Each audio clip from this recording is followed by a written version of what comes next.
Bienvenue dans mon atelier à histoire. Tu crois que la fête des morts, c'est forcément triste? Eh bien, au Mexique, c'est la fête la plus joyeuse de l'année. Attends, quoi? On peut rigoler dans un cimetière? Oui, Capucine. Là-bas, les familles dansent, chantent, mangent et décorent les tombes avec des milliers de fleurs. Tu vas voir, c'est incroyable. Et si tu veux en savoir plus, abonne-toi. On se retrouve chaque mercredi et vendredi à 17 h pour une nouvelle vidéo.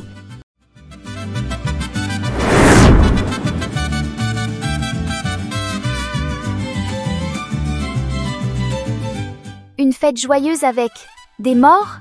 Là, je veux savoir. Direction le Mexique pour comprendre El Día de los Muertos. Vamos! El Día de los Muertos est une tradition très ancienne. Elle mélange les croyances des peuples indigènes, comme les Aztèques, et la fête catholique de la Toussaint apportée par les Espagnols. Il y a plus de 3000 ans, les Aztèques pensaient que la mort faisait partie de la vie. Pour eux, les âmes continuaient à vivre dans un autre monde. Alors, une fois par an, ils les honoraient avec de la nourriture, des fleurs et des danses. Quand les Espagnols sont arrivés, ces coutumes se sont mêlées aux fêtes chrétiennes du 1er et 2 novembre. Et ça a donné une tradition unique, joyeuse et colorée. Tellement spéciale que l'UNESCO l'a déclarée patrimoine de l'humanité. Donc en gros, c'est un peu comme la Toussaint mais en version fiesta? Tout à fait. Et au centre de cette fête, il y a les fameux ofrendas. Les ofrendas, ce sont des autels décorés dans les maisons et les cimetières. On y met des photos des proches disparus, leurs plats préférés, des boissons, des bougies et surtout les fleurs oranges qu'on appelle les Quampatuchila. Leur couleur vive est censée guider les âmes. On ajoute aussi des crânes en sucre appelés calaveras, des petites figurines de squelettes et un pain spécial, le pan de muerto. Tout ça, c'est pour partager la fête avec les défunts.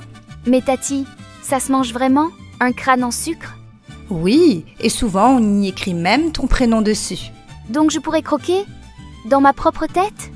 Trop bizarre. Voilà, c'est une façon joyeuse de dire que la mort fait partie de la vie sans en avoir peur. Mais El Día de los Muertos, ce n'est pas que les autels. Dans les rues, c'est une explosion de couleurs et de musique. Il y a des défilés, des danses et surtout le personnage de la Catrina. La Catrina, c'est une élégante dame squelette avec un grand chapeau. Elle a été inventée pour se moquer des riches et elle est devenue l'icône de la fête. Les gens se maquillent en squelettes colorés, pas pour faire peur, mais pour rappeler que la mort fait partie du cycle de la vie. Donc, les cimetières se transforment en discothèques géantes? Pas exactement, Capucine, mais presque. Dans certains villages, les familles passent la nuit au cimetière à manger, chanter et raconter des histoires avec leurs ancêtres. Et tu sais quoi, Capucine? Si tu as déjà vu le film Coco de Disney Pixar, eh bien c'est exactement ça. Les réalisateurs se sont inspirés directement de El Día de los Muertos. Les fleurs oranges, la musique, les ofrendas, tout y est. Dans le film, Miguel traverse le monde des morts pour retrouver son arrière-grand-père. Et même là-bas, tout est lumineux, joyeux et plein de couleurs. Oui, j'adore. Quand Miguel joue de la guitare, on a envie de chanter avec lui. Coco a aidé beaucoup d'enfants à comprendre cette fête. Mais attention, El Día de los Muertos n'est pas Halloween. Halloween, c'est une fête pour se déguiser et se faire peur. Ici, au Mexique, il s'agit surtout d'une célébration familiale. On honore les ancêtres, on se souvient d'eux avec joie et amour. Donc, Halloween égale peur plus bonbon, Día de los Muertos égale souvenir plus couleur plus famille. Les bougies dansent sur la table en bois, le pain sucré murmure tout bas, les fleurs d'orange parfument nos pas. Une fête, une nuit où rien ne s'efface. Danse avec moi sous la lune brillante. En fait, c'est comme dire à mamie, on pense encore à toi, mais avec des fleurs et de la musique. C'est exactement ça, Capucine. Tu vois, au fond, El Día de los Muertos nous rappelle une chose très simple. Tant qu'on pense à quelqu'un, il reste vivant dans nos cœurs. Chaque bougie qu'on allume, chaque fleur qu'on pose, c'est comme un petit pont entre les vivants et ceux qu'on a aimés. C'est beau, Tati, comme si l'amour ne disparaissait jamais.